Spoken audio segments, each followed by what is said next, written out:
JEE mains అనేటువంటిది ఒక ప్రయత్నం. రైట్. సో అది జీవితం కాదు. ఆ ప్రయత్నంలో మనం సీరియస్గా చేసామా లేదా అనేటువంటిది చాలా చాలా ఇంపార్టెంట్. సుమారుగా 13 లక్షల మంది రాసేటువంటి ఎగ్జామ్లో ఉన్నటువంటి ఐఐటి సీట్లు 17,000 చిల్లర.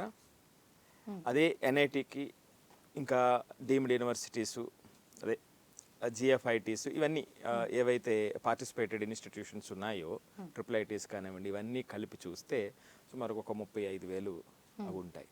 అంటే అవన్నీ మొత్తం పక్కన పెడితే ఒక 50,000, 50 నుంచి 55,000 ఆ ఇన్స్టిట్యూట్లో సీట్లు ఉంటాయి. మరి పార్టిసిపేట్ చేసేది ఎంతమంది? 13 లక్షల పైన. సో మిగిలిన 12,50,000 మందికి సుమారుగా సీట్లు ఉండవు అక్కడ. అవును. సో కాబట్టి ఉండలేనప్పుడు అది మనం ఫెయిల్ అయినట్టు కాదు.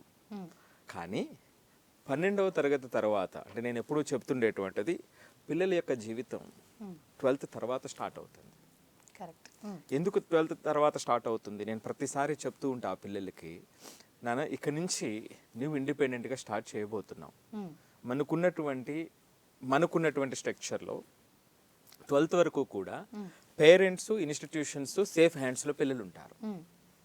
అది మోర్ సపోర్ట్ కానివ్వండి, ఏదైనా కానివ్వండి.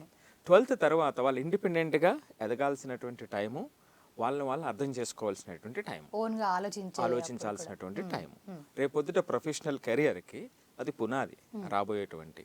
సో అప్పుడు కూడా మనం డిపెండెన్స్తో పెంచితే వాడు 4 సంవత్సరాల తర్వాత ఎందుకు పనికిరాని వాళ్ళు అవుతారు. Correct, correct.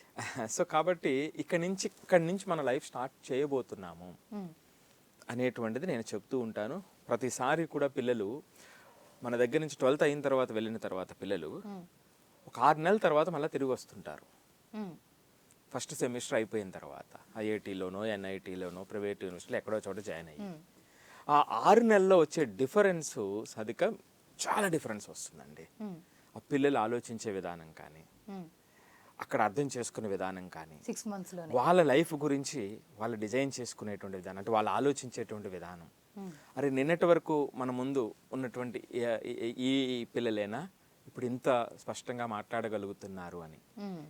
అది ఎవరైతే ఆ ఇండిపెండెన్స్, ఎవరైతే ఆ పాజిటివ్ థింకింగ్ ఉన్నటువంటి పిల్లలు ఎవరైతే ఉన్నారో వాళ్ళలో స్పష్టంగా ప్రతి ఏడాది నేను చూస్తూ ఉంటాను.